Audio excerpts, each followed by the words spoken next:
गेल्या काही दिवसांपासून सातत्याने महाराष्ट्राचे आमदार श्री धनंजय मुंडे साहेबांना टार्गेट करण्याचं काम पद्धतशीरपणे बीड जिल्ह्यातील काही राजकीय लोक करत असल्याचं दिसून येते। अमोल दुबे प्रकरणात जे तोंडघशी पडलेत ते सुरेश धस आज महायुतीचे आमदार आहेत, मात्र आपल्याला मंत्रिपद मिळालं नाही आणि दोघाही बहीण भावांना मंत्रिपद मिळालं। पंकजाताई आणि धनंजय मुंडे साहेब एकत्र आल्याचा पोटशूळ त्याच्या पोटात उठताना दिसतोय।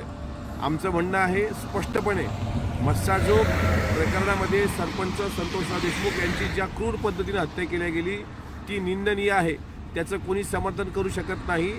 जो कोणी दोषी असेल त्याला कडक शिक्षा झाली पाहिजे, त्याला फासावर दिल्या गेलं पाहिजे, या भूमिकेचं सुरुवातपासून आम्ही स्वागत करतो आहोत आणि तीच भूमिका आदरणीय मुंडे साहेबांनी मांडली। मात्र या माध्यमातून जाणीवपूर्वक त्यांना टार्गेट करून मला मंत्रिमंडळात स्थान भेटलं नाही या आसूयेपोटी सुरेश धस जे राजकारण करतायत ते मला असं वाटतं कुठतरी थांबलं पाहिजे। त्यांच्यासारख्या मोठ्या नेत्याला हे शोभत नाही।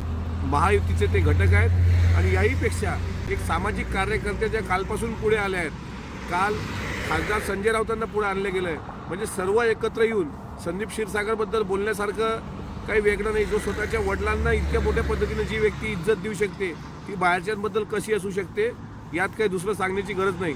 मात्र जाणीवपूर्वक एकाच व्यक्तीचं राजकारण संपवण्याची सुपारी सुरेश धस यांना कुणी दिली, त्यांनी का घेतली याचं स्पष्टीकरण एकदा महाराष्ट्राच्या समोर आलं पाहिजे आणि मस्साजोग प्रकरण वळतं करायला, डायव्हर्ट करायला आणि आपली मागचे काळे कारनामे लपवायला सर्वांनी एकत्र मिळून काही वेगळं राजकारण सुरू केलंय का हे सुद्धा तपासलं पाहिजे। हमाम में सब नंगे होते हैं सुरेश अण्णा, त्यामुळं जे काही तुम्ही करता आहात हे त्या पीडित कुटुंबाला न्याय देण्यापेक्षा तुम्ही तुमचं स्वार्थी राजकारण करतात का हे बीडच्या जनतेला आणि सोबतच महाराष्ट्राला कळून चुकलं।